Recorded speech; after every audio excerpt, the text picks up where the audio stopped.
Good day. Today is Tuesday, 31st March 2026.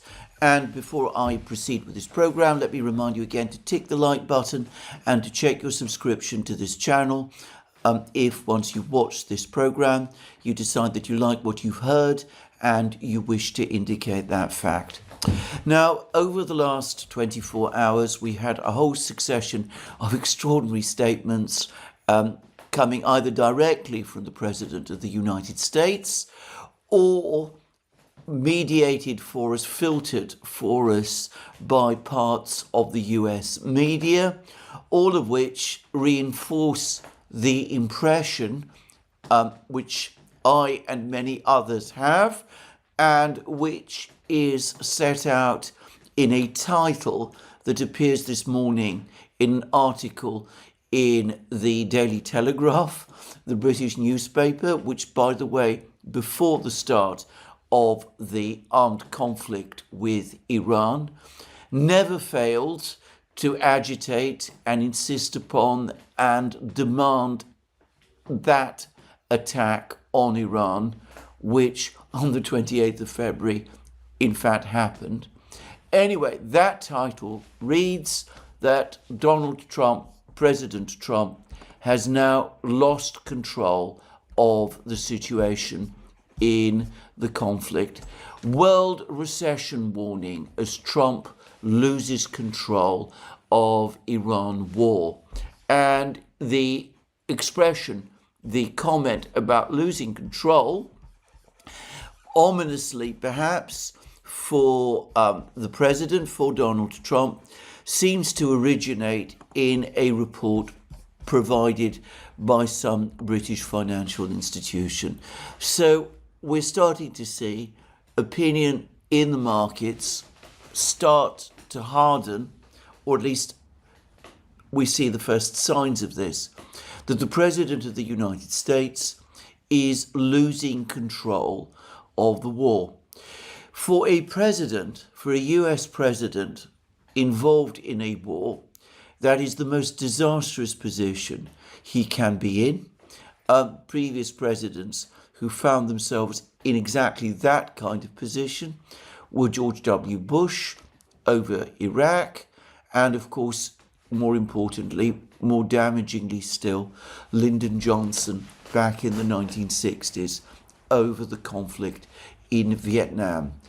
And this goes directly to a comment made in a program which we were fortunate to do with him on the Duran, with Jim Webb, to be precise, former US military officer, national security advisor to Robert Kennedy Jr. when Robert Kennedy Jr. was a presidential candidate, somebody who repeatedly and constantly writes insightfully about the conflict, the military situation, both in Iran and, by the way, in the conflict in Ukraine. Anyway, over the course of that program, which we did with him on the Duran, Jim Webb said that the United States has lost the military initiative in the conflict with Iran. And, well, the financial community are beginning to say this to themselves. And of course, this is inevitably going to have an impact on the developing situation in the financial markets and in the markets generally. And that also is going to shape the direction of the war. Anyway, Trump himself, as I said, has been issuing all sorts of extraordinary statements. So yesterday he made another one of his truly extraordinary Truth Social posts. He said that he expects, he is in contact with and in negotiations with a much more reasonable, much more rational, much more amenable alternative Iranian government, and that he confidently expects to do a deal with them. But if this deal is not done, well, fire and thunder will be unleashed on Iran. All its energy facilities, its desalination plants will be destroyed. Harg Island also will be destroyed.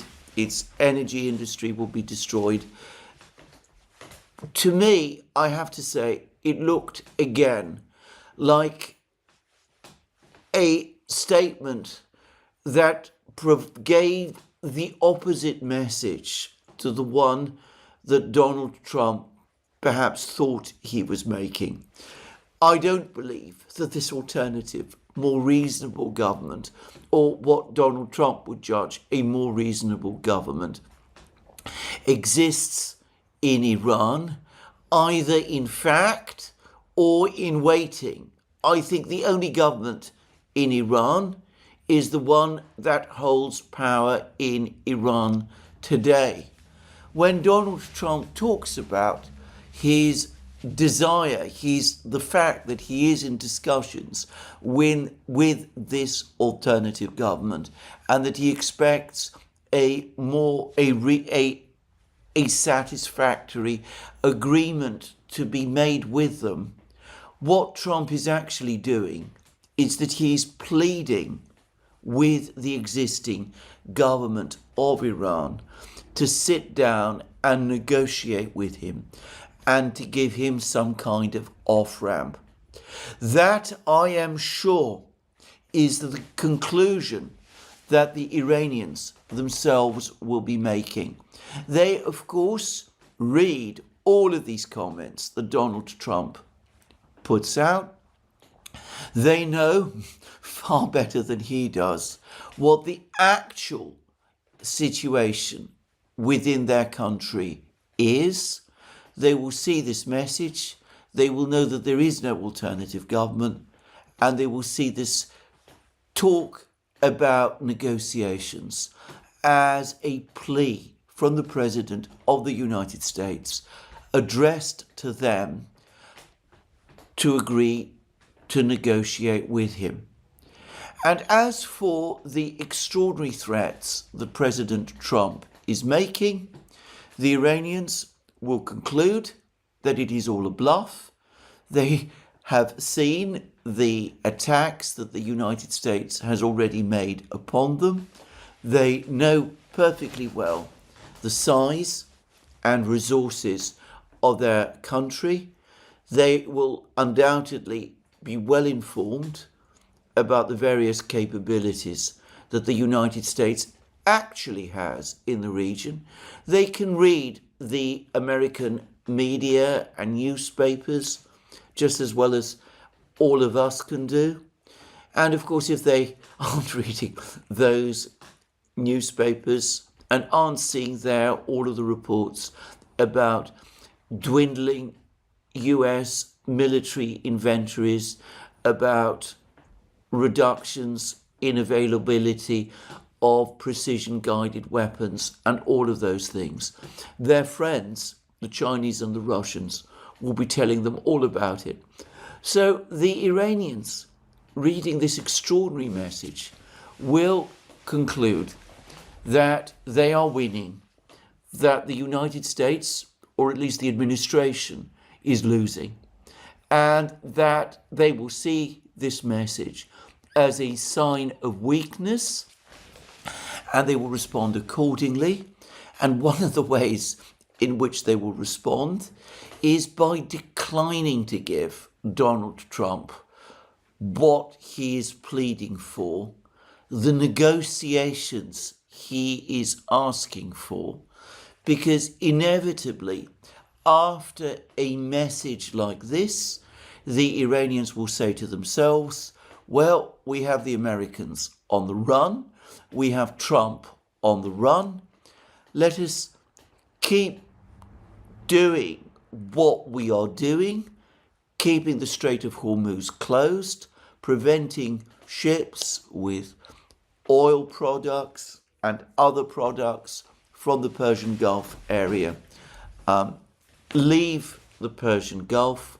Let us wait until energy prices get even higher before the fears and worries about a global recession grow even greater. Let's go on pounding the Israelis, and let's go on pounding all of those American bases, because our strategy is succeeding, and if we persist with it, then in a week's time, when all of the threats and all of the bluffs have fallen away, if the Americans still want to talk, we will be in an even stronger position than the one we are in now. I don't know who is advising Trump, but I can say with absolute certainty that that is how the Iranians, and not just the Iranians, the Russians, the Chinese, people across the Middle East will be reading this extraordinary Truth Social post. They will be reading it in exactly the way that I have just said. And of course, the Iranians will be reading also the Wall Street Journal. And the Wall Street Journal is reporting that Donald Trump has told his officials, he's apparently had some kind of discussions with his officials, and far from escalating, far from doing all the terrifying things that he warns about in his Truth Social post, the reality, at least what he's telling his officials, is completely different. What he's actually going to do is he's going to go on hitting Iran for a further 2 weeks, inflicting as much damage on Iran as he possibly can. He's going to talk about the destruction of Iran's ballistic missiles, its launchers, its air defense missiles, all of these things. He's going to pretend that he is achieving, and the United States is achieving, more results than it really is. After all, who in the West keeps inventories of Iranian weapons systems? So if Donald Trump comes out in 2 weeks' time and says that 99% of Iran's missiles have been destroyed, who in the West can actually conclusively, factually contradict him? Just saying. So Trump is going to do all of that. He's going to, as I said, go on hammering Iran at much the same level that he is doing, that the United States is doing at the moment. And then at the end of that 2-week period, he's going to declare victory and he's going to stop the war. In other words, he's going to end the US's direct military involvement in the war. And, well, as for the Strait of Hormuz, apparently what he said to his officials is that that can remain closed. The United States is self-sufficient in energy products. The United States is not, therefore, directly affected by the Strait of Hormuz. Others are. It's the Europeans and the Japanese, those who have failed to come to America's help. It is for them, not for the United States, not for Donald Trump, to come along and sort out the problem in the Strait of Hormuz, to try to get it open and to try to get the energy exported from the Persian Gulf again. And, well, we've seen a follow-up to the president's words from some of his officials. Secretary of State Marco Rubio, in far more elegant language, has essentially been saying, or so it seems to me, much the same thing. No longer is it spoken about as a war to change the governmental system in Iran. It's no longer being presented as a regime change war. It was at the very start, but Senate Secretary Rubio, other US officials, even the president aren't talking about it in quite that way anymore. So focus, according to Secretary Rubio, on military objectives where, as I said, it's difficult for others to flatly contradict you. Focus on military objectives, declare victory, say that, of course, it's unacceptable for the Strait of Hormuz to remain indefinitely closed. That's not something that the Iranians can be permitted to do. But then, of course, hint that that's something that others, not the United States, the Europeans, the Persian Gulf states, the Asians, they need to be the ones that come along and sort out that problem. And, well, over the last couple of hours, we've had the president saying more things in that sort of direction. He says that it's for the Europeans, for the British, for others who are short of oil. It's for them to find oil where they can. It's not for the United States to sort out their problems in the Persian Gulf, in the Strait of Hormuz. The United States is self-sufficient in all of these things. They are not. This is their problem, not America's. They didn't join the battle. There's no need, therefore, for the United States to pull the coals out of the fire for them to resolve the problem of the Strait of Hormuz. They can do it. They can do it by themselves. In the meantime, it's up to them to find the oil, whatever oil they need, from wherever they can. Now, these are not sustainable policies. If Donald Trump believes that in 2 or 3 weeks' time, he can simply walk away from this and pull all the US troops and all of the ships and warships out of the Middle East and leave this situation essentially unresolved, with the Iranian government still in control of Iran, still in control of the Strait of Hormuz, then I'm afraid he is living in the world of illusions. If such a thing were ever done, America's Middle East allies, the Persian Gulf states, the Israelis, and America's Asian and European allies would all feel abandoned. They would feel that the United States has abandoned and, in some sense, betrayed them.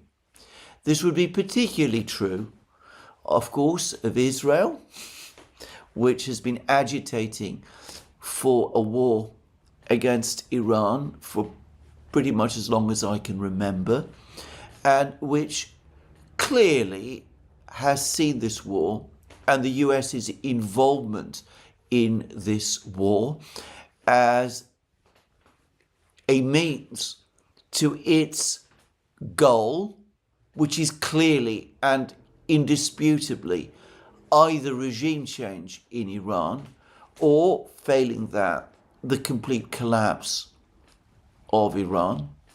And of course, even worse would be the position of the Persian Gulf states. Now, here I believe that they have been playing a very complex and, in my opinion, duplicitous game. Back in 2023, Saudi Arabia, using the good offices provided by China, seemed to effect a reconciliation with Iran. At the time, I took that seriously. I thought this was for real, and I discussed in many places, as did we on the Duran, how this appeared to represent a diplomatic revolution. Well, I have to say that I no longer believe, this is my own view, but I no longer believe that apparent reconciliation between Saudi Arabia and Iran was made in good faith. Looking back, it seems to me that the Saudis went ahead with it because Joe Biden was in the White House. This was 2023. Joe Biden and the de facto leader of Saudi Arabia, MBS, detested each other. MBS felt bitterly betrayed by Obama and Biden over the Khashoggi affair, a fact that has rankled ever since. And MBS basically no longer believed that the United States would conduct the military campaign against Iran that the Saudis wanted. In fact, as I very well remember, the Saudis were already unhappy about the fact that there had been missile strikes on their country by the Houthis in Yemen, on their oil facilities, and they'd felt let down by the Obama administration as a result of its failure to protect those facilities. But then last year, Donald Trump came back. He was known to be very, very sympathetic and friendly to the Saudis, to MBS himself, and he was known to be very, very hostile to Iran. So this was the opportunity to reel back to the original policy that the Saudis had had for many years, which is of intense hostility to Iran and of supporting action intended to change the political system there. In fact, I remember that before the reconciliation, the apparent reconciliation with Iran, MBS himself had been particularly outspoken, even by Saudi standards, in the things that he had been saying about Iran and about the Iranian leadership. So, far from the Saudis being a factor for restraint in this war, I believe that they did, in fact, encourage it, that all of those reports about MBS urging Trump on to attack Iran were true. And for the record, I believe that MBS was not alone in this. I think some of the other Persian Gulf producers, the Emiratis, the Kuwaitis, who knows which, were busy urging Trump to begin this conflict as well, without in any way downplaying the role of Israel in encouraging this war. I think the encouragement to Donald Trump to launch this war that was probably coming from the Persian Gulf producers is something that should not be understated. I think, on the contrary, that he probably played a significant role in persuading Donald Trump and the officials around him to launch this war in the first place. Well, if Donald Trump now does what the Wall Street Journal says he's thinking of doing, if he pulls his warships and his aircraft and his troops from the Middle East and declares victory and says that he successfully prevented the Iranians from developing a nuclear weapons capability and that he's destroyed all of their ballistic missiles, and just walks away and leaves the Saudis and the Persian Gulf producers up against a hostile and furious and undefeated and actually very powerful Iran by themselves. Well, I think the feelings of betrayal and anger amongst these Persian Gulf producers will not be difficult to imagine. And though you could argue, and by the way, I would argue, based on my previous analysis, that they have brought it entirely upon themselves and are getting no more than what they deserve, well, still, after such a debacle, assuming they even survive it, they will not want to trust the United States in the same way again. So there's that to think about in the Middle East, the attitudes of America's Arab allies. There's the situation with Israelis who will feel that Trump led them into a war, or perhaps it was the Israelis who led him into a war, but he didn't hold back. He didn't step back from agreeing to it. Anyway, the Israelis will also feel very angry. And of course, the Europeans will feel abandoned.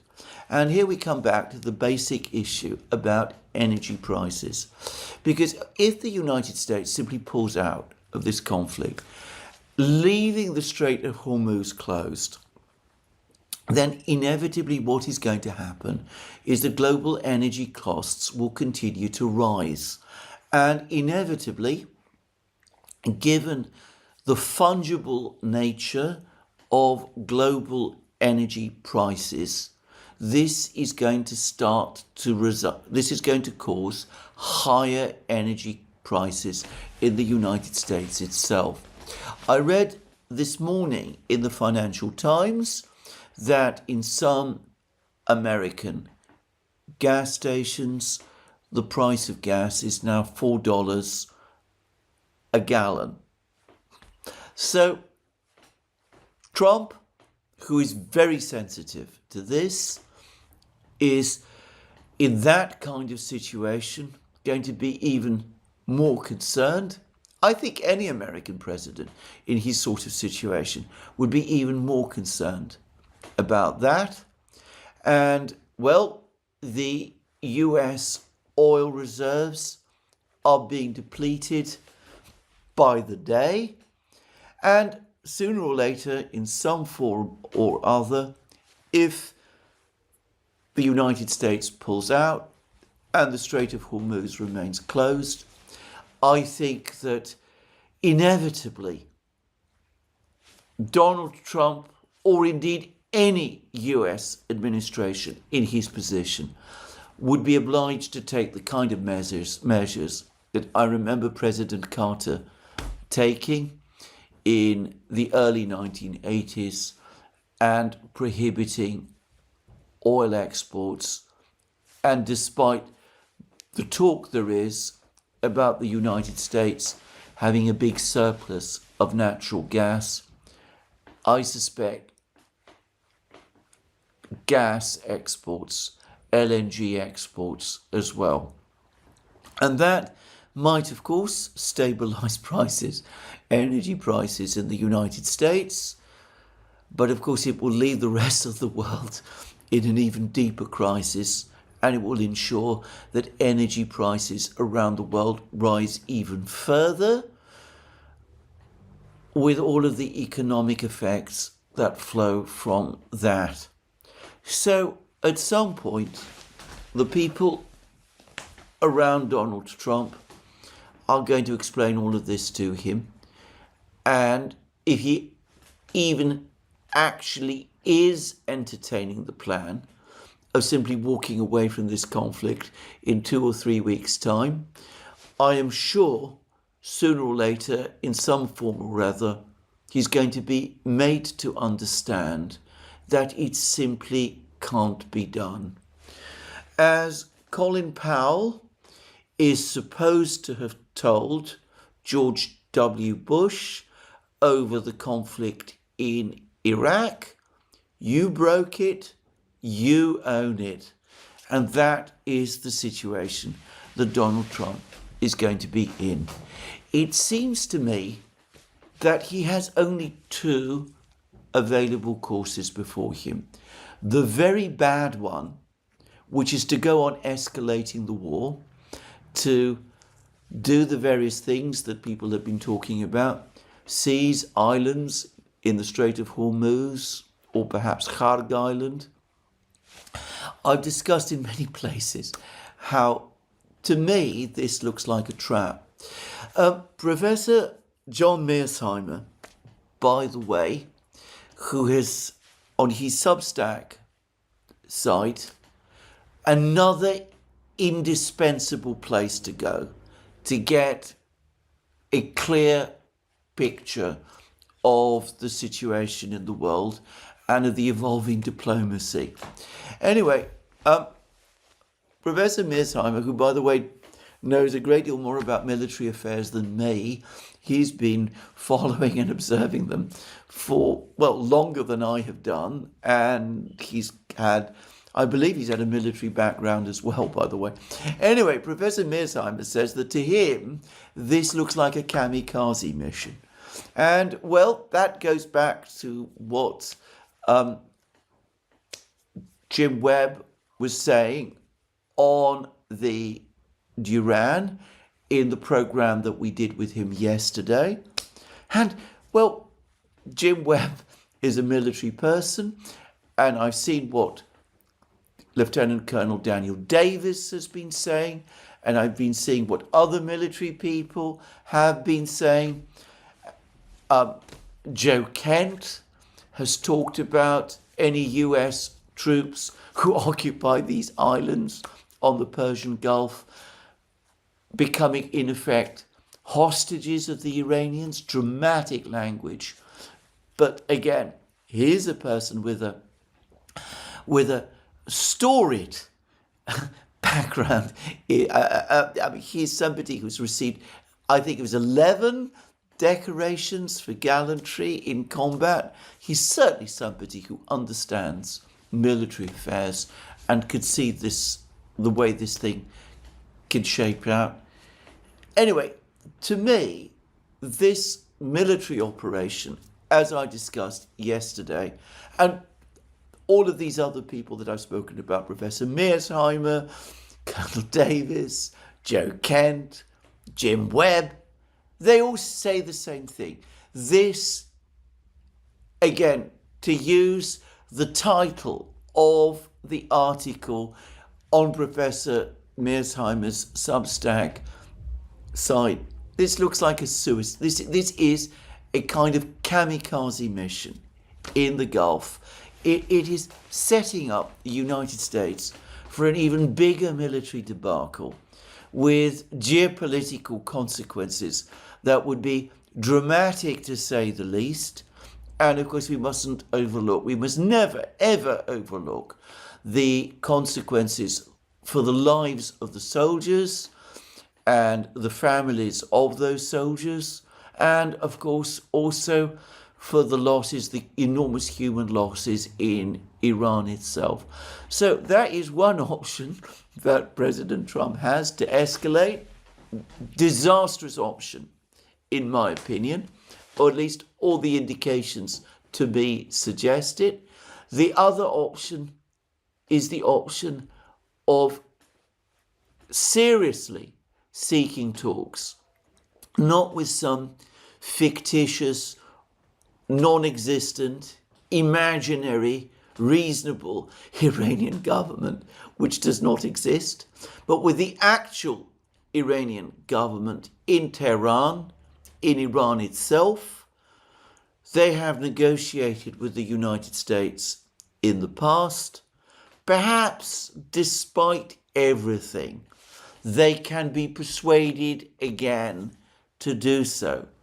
I don't think it is hopeless.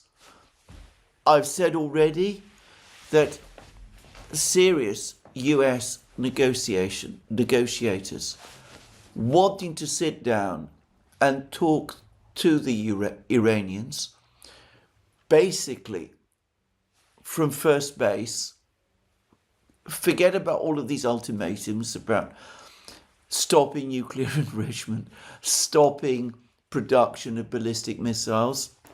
I was dismayed to see that Secretary Rubio was talking about all of that again. Bringing up all of those things is going to disincentivize the Iranians from agreeing to negotiate at all. They will say, what's the point if all that we are going to talk to the Americans about is all of these proposals that we have repeatedly rejected because they are so unacceptable to us? What is the point of us sitting down with the Americans at all? Anyway, the Americans need to stop talking about these things. They need to tell the Iranians, look, we are in this situation. You cannot want this war to continue indefinitely. You may be doing well at the moment, but war is unpredictable. It is high risk. Your people are dying. Your economy is under enormous stress. Your allies, your Chinese and Russian allies, well, you don't fully trust them and they don't fully trust you. You need to come to a resolution, a final resolution with us. We are prepared to talk. We are prepared to talk without conditions and from a clear sheet of paper, a clean sheet of paper, and we need to discuss with you. We are willing to discuss with you the way forward towards some sort of long-term accommodation.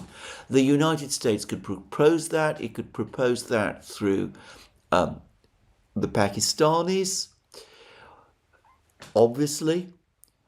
But as I've said already, it would be much more meaningful. It would make far better sense to do so using the good offices of those countries, China and Russia, which in this situation do have leverage, potential leverage over Iran. Now, I discussed 2 days ago how China is now giving its first signs that it wants to see the conflict end.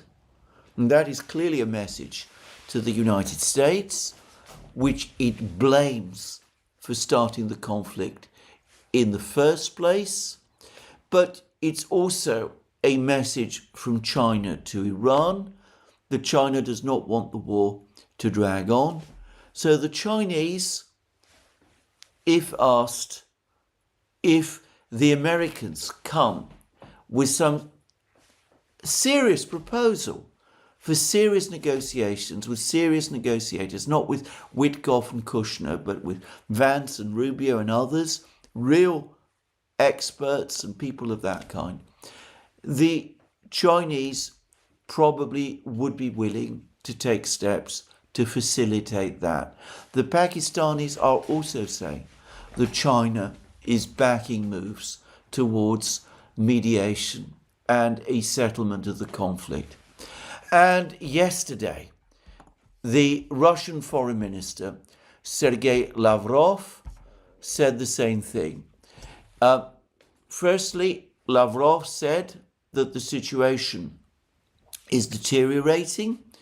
And he said this, by the way, over the course of a presentation that he was making to another Russian foreign policy think tank. But he said this, he said, what we are witnessing now shows signs of escalating into an increasingly large-scale conflict, which some have already dubbed the New World War.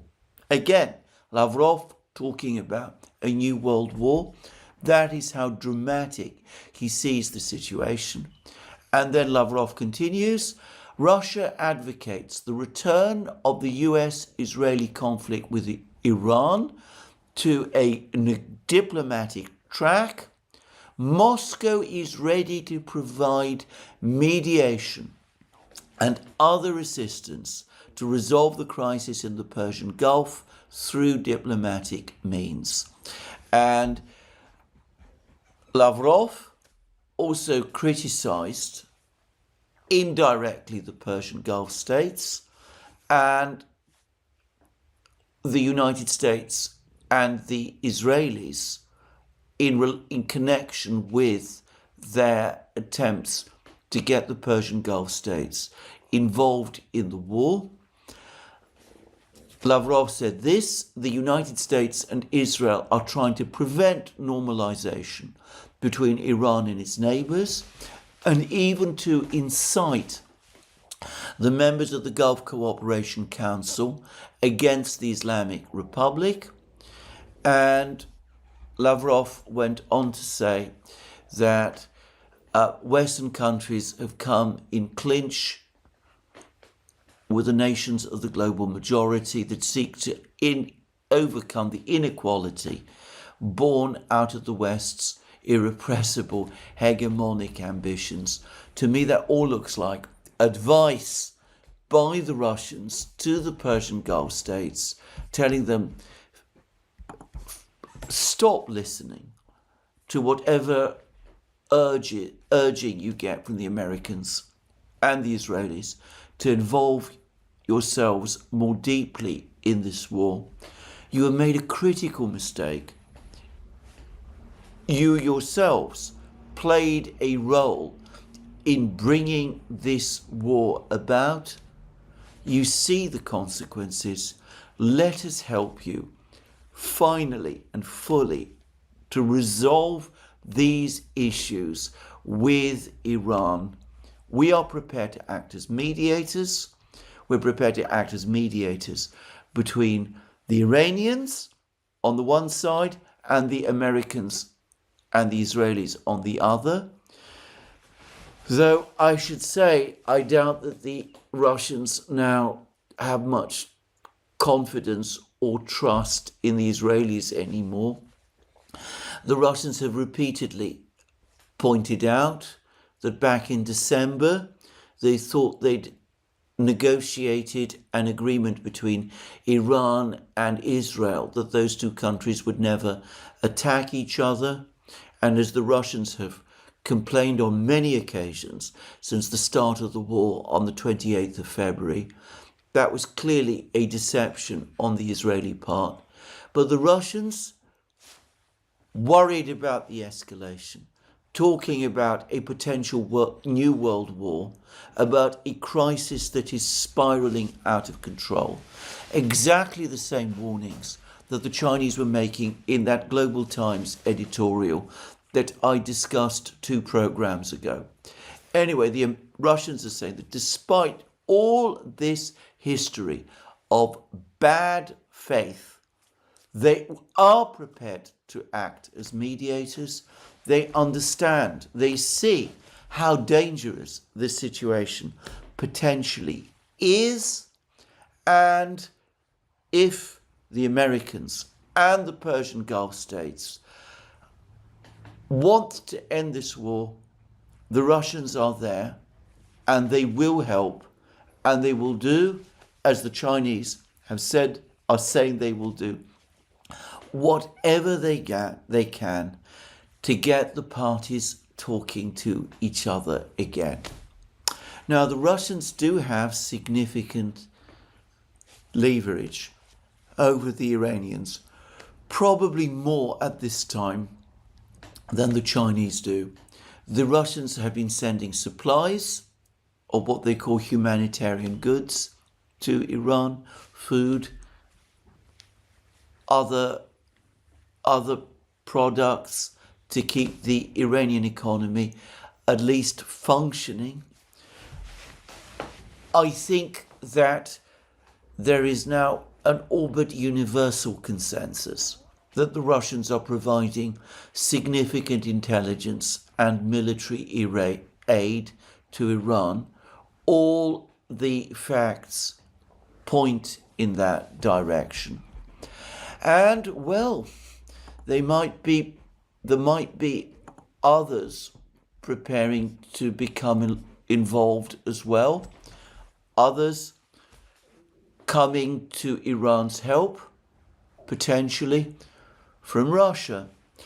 I read in the Iranian media this morning this rather astonishing article. Chechen units ready to deploy to Iran in the event of US ground invasion. Chechen military units have announced their readiness to deploy to Iran to support the Iranian armed forces in the event of a ground invasion, according to reports. Forces loyal to Ramzan Kadyrov, the head of Russia's Chechen Republic, described the ongoing American-Israeli war against the Islamic Republic of Iran as a religious war. They described their possible direct intervention as a jihad, a battle of good versus evil in defense of the Islamic Republic of Iran against American and Allied forces. Now, I must say straight away that this is a report which I have seen in the Iranian media. I've checked the Russian media. I can find no trace of it anywhere there. So the Iranians say that there has been this announcement from Chechen militia units loyal to Kadyrov. I haven't seen this announcement myself. The Iranians are saying that there have been reports about this announcement. They don't say where these reports are coming from. I haven't seen these reports myself. The Russian media isn't publishing them. But it's not impossible that these announcements and these reports have indeed been made, that they've been published in the Chechen media, in Chechnya itself.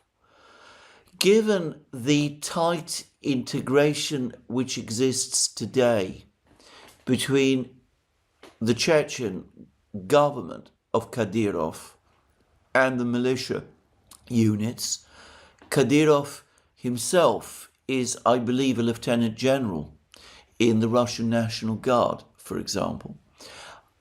I cannot imagine that any announcement of this kind, if it has been made, can have been made by the Chechen authorities or by the Chechen militias, which are, by the way, also in the main integrated in the Russian National Guard, without some kind of green light from Moscow.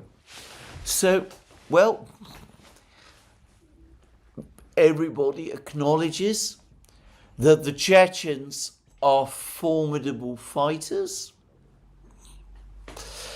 If you take this article in the Iranian media seriously, if the Americans are unwise enough to conduct the kamikaze mission of undertaking some kind of ground operation against Iran, well, they could find themselves up against not just the Iranians, some of whose forces, my impression is, are formidable in themselves, but perhaps against the Chechens as well.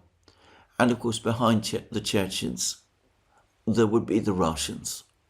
So, well, the Russians are there. They have both the mailed fist, if you like, but they're also extending the velvet glove. Lavrov is again talking about a new world war. Lavrov is talking about a situation which is escalating out of control. The Chinese, via Global Times, have been talking in the same way.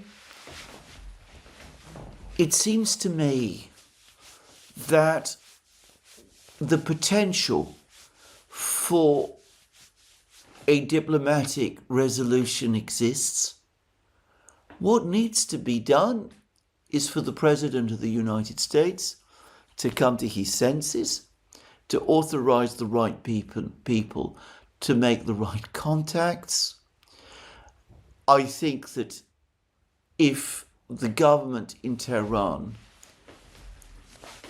is informed that the Russians and the Chinese both want Iran to start negotiations with the Americans on the basis that I've said, on a clean sheet of paper, without conditions, with neither side making fantastic demands of the other.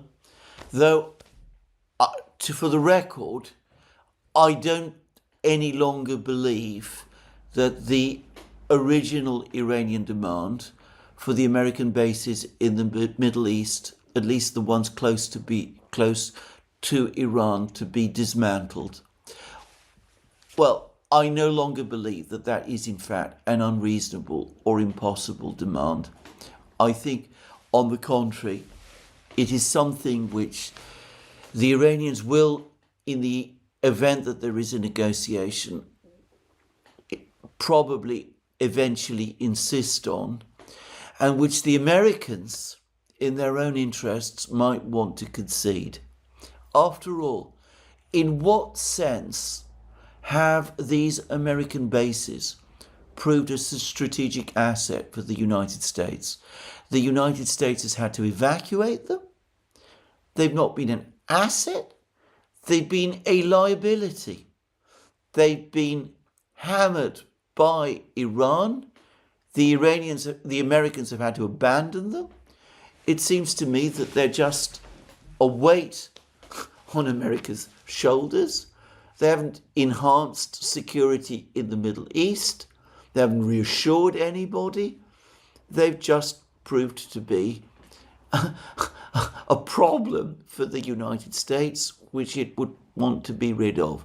But anyway, coming back to my point, a proper negotiation in some neutral capital, Islamabad, Kuala Lumpur, wherever, I think if the Iranians were told that that's what's on offer, a negotiation in which the Americans are represented by, well, more serious people, by the Vice President and the Secretary of State, not by Witkoff and Kushner, well, I think at that point it would happen, and it would indeed calm global markets, and it might eventually result in something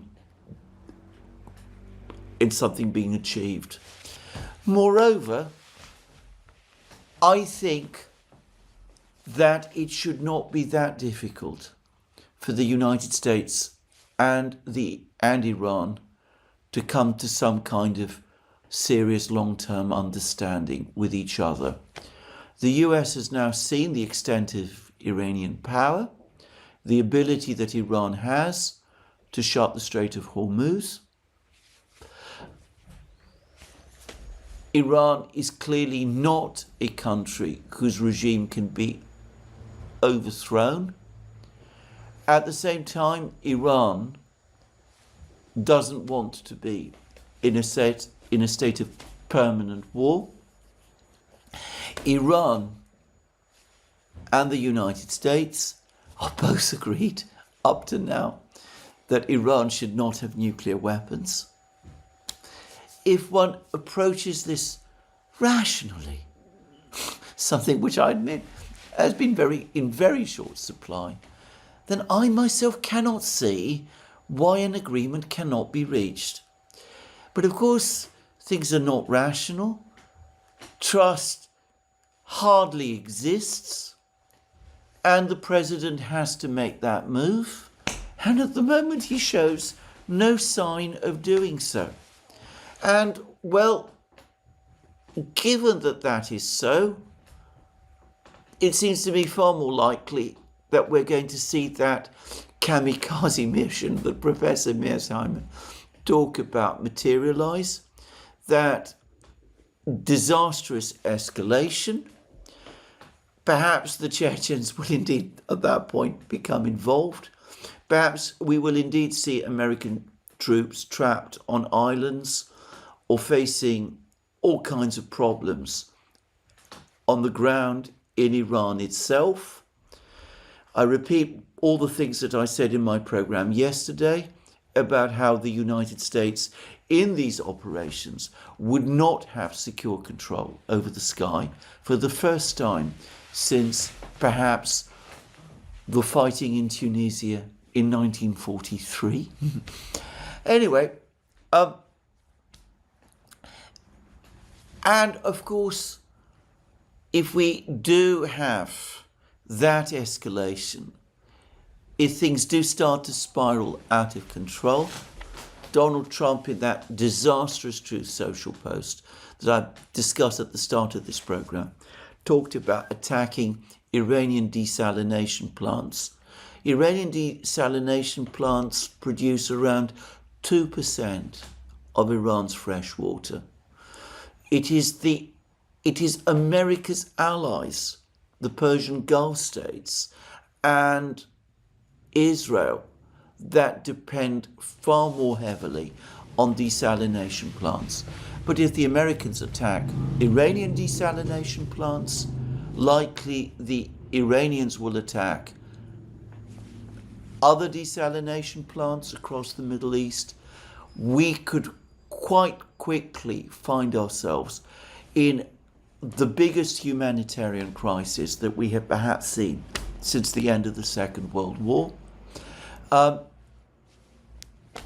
On top of everything else, if there's further escalations and fighting on islands and on the ground in Iran itself, with all the terrible consequences that I've said, well, the Iranian parliament is apparently already debating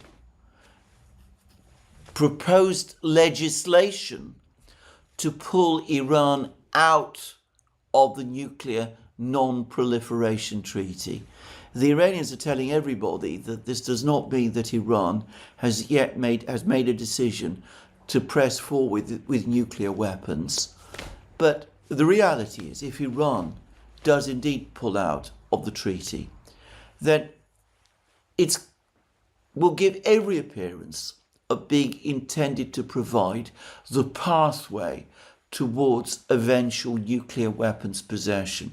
That is exactly what North Korea did. They first pulled out of the nuclear non-proliferation treaty, and then they went ahead and developed the existing nuclear weapons arsenal that they currently have.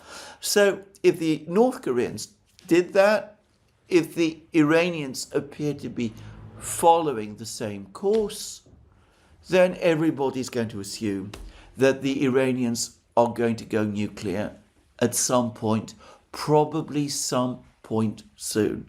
So in this huge crisis, this huge potential crisis, with all of these things either happening or possibly happening, well, we can understand why someone like Lavrov is increasingly talking about a potential world war. And when Lavrov is talking in that way, it seems to me that he's clearly hinting at the possible use of the ultimate weapon system. Maybe not by the United States, but perhaps by Israel. And there's been much talk about this.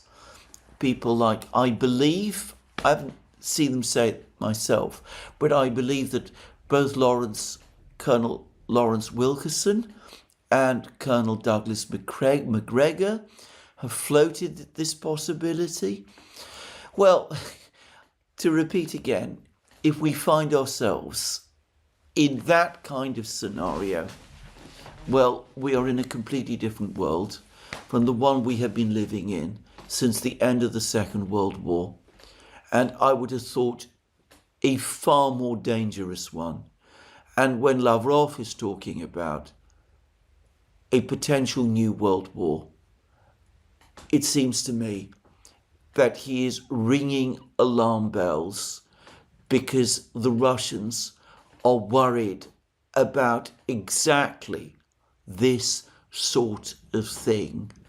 And based on what they're saying, it seems to me that the Chinese are worrying about it too.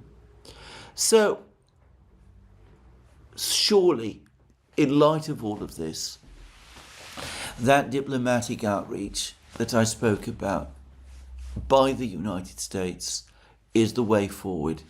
The Iranians won't do it themselves. They realize that if they did, it would be treated in the United States by Trump and his officials, the officials that led him into this war, as a sign of weakness. So the Iranians are going to wait for the Americans to do it. And I think the Americans should do it, and should do it now, before their situation gets weaker still, and before the overall situation starts to become far more dangerous, as it has every potential of becoming. Does the president understand this? Will he come to his senses? Are the people advising him? I'm afraid I don't have the answers to those questions. I am very worried, extremely worried, that the probable answer is no. I hope that it is otherwise. Well, we will just have to wait and see. In the meantime, that other war, the war in Ukraine, continues. And on that topic, I read a very interesting discussion by an institute in Kiev, which looks at the conditions of the Russian economy. And I think they provided a far more realistic assessment of the financial benefits that the Russians are going to get from the higher oil prices. They estimate that the higher oil prices will increase receipts for the Russians by $750 million a month. In other words, the Russians are going to receive around $750 million every month that oil prices remain at the current level, over and above what they were receiving before. And of course, if oil prices rise still further over the course of the summer, as they may very well do, if the Strait of Hormuz remains closed, then I can see how the Russians could end up making much more money than that. Tens of billions of dollars, more than enough to make up the deficit in their budget from 2025 and to cover their budget for this year as well. Just saying. Anyway, in the meantime, we are getting quite a lot of reports from the battlefronts. I've discussed how it looks as if the situation in Kupiansk, on the east bank of the Oskol River, has been resolved, that the Ukrainian cauldron there, the cauldron of the Ukrainian troops there, has collapsed. There's been more footage from Konstantinovka, which further confirms Russian operations in the built-up area and the industrial area in the center of Konstantinovka. There are now more indications that the Russians are pressing towards the town of Orekhov in Zaporozhye region. Now, that's the most interesting piece of information of all, is that the Russians seem to be moving quite fast now towards the town of Sumy, the city of Sumy in Sumy region. They recently, a few months ago, few weeks ago, the Russian general in this area, General Nikiforov, said that his troops were located 20 kilometers from Sumy, the city of Sumy. It seems to me that they are much closer to Sumy now. Perhaps 10, 15, 11 kilometers, I'm not sure. I'm never good with maps. But they are getting closer to Sumy all the time. And I get the sense that Ukrainian defenses in this area are very weak. I wonder whether, along with Zaporozhye region and Donbass, the summer offensive, the Russian summer offensive, will include an operation against the city of Sumy as well, in which case, if Sumy, the city of Sumy, falls, the road to Kiev will lie open. Just saying. Anyway, that's the military situation. But perhaps I will now touch on something else which has attracted a certain amount of attention. I discussed about 2 weeks ago, how the Russians were sending oil to Cuba, a Russian oil tanker, government-owned Russian oil tanker, with 730,000 barrels of oil, crude oil, was steaming towards Cuba. And another ship, apparently rather modern ship, with some kind of advanced energy product, I'm not sure what it was, the Seahorse, was also supposedly steaming towards Cuba from Russia with these products as well. Now, the tanker, the government-owned tanker, has docked in Cuba. There was lots of speculation about whether the United States would try to prevent it reaching Cuba. I said in programs that I thought that the United States was unlikely to interfere with this tanker. And so it has proved. About the Seahorse, the other ship, well, there is a lot less reporting about it in the West. But I will say that in the Russian media, at least, they're claiming that the Seahorse actually reached Cuba in early March and has already unloaded its cargo and has engaged in complex maneuvers and spoofing to keep the US uncertain as to its exact whereabouts. I'm very skeptical about those claims, by the way. I think the Americans know perfectly well what has happened to the Seahorse. But anyway, that was what happened, and that ship also reached Cuba and has unloaded its cargo. So the Cubans have now received a significant delivery for free of oil and probably other products, energy products from Russia. At normal levels of consumption, that would be enough to carry Cuba through a further month. But of course, the Cubans can husband what they've received, and perhaps they can stretch it out for several weeks, beyond that, for several weeks more, until late spring, early summer. Just saying. Now, that brings me back to this overall situation. This is only an interim solution for Cuba's problems. Cuba continues to be in a condition of acute crisis. It has to decide what it should do. Its over-dependence on Venezuelan oil has now been exposed. There's some reports about Mexican oil deliveries to Cuba as well. We'll see whether they materialize. But of course, the big problem that the Cubans have anyway is that they cannot pay for regular oil deliveries. The Cubans, it seems to me, now have a choice. Either they use this